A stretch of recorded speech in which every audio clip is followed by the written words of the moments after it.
pamodzi pano tuzikuoneka kuti takwanapo 300k. Nde chimene ndabwera apa pancho kuti ndizangothokoza kuti anthu 300,000 sindichitenga ngati chinthu chophweka.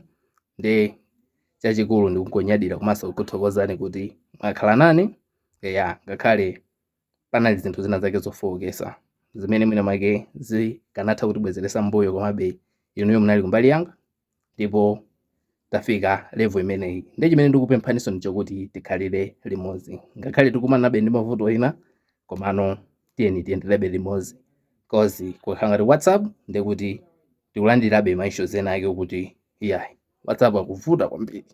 Ndi nambala ngati yokuti ngina sikumayankha message yochuluka ndi anthu ambiri sindikumakuyankhani kwano message yo kufika kumafika, komano nambala imene jayati ene mwija ndikuti makho mutha kuyimba bwinobwino imakhala ikugwira ntchito 24/7 kupatula nthawi yogona yokha. Nde chifukwa chakuti mwina mwake sikumayankha message ndi tibweresa nambala ina imene tizikhala tikugwiritsa ntchito kuti mwina mwake ndizitha kuyankha message mwina over 100 mwina pa tsiku or over 200 kuti mwina mwake tizitha kuyankhana mothamangira nthawi. Nde nambala imeneyo mwina ndiyibweresa mawali kuti tizikhala tikufunsako ziwiri zitatu ndofuna ma classes azikhala kumeneko. Nde chimene nabwera nacho chimenecho kuzangothokoza komanso kuzakuziwisani za zifukwa zimene sindikuyankhira message ochuluka kwa WhatsApp. Fika kuti ndikayankha ochuluka imapezeka kuti ndikuti ndikhala pa benchi kayi.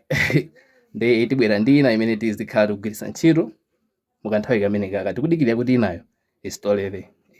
Nde ineyo kwanga ndikuthokoza kuti zikomo.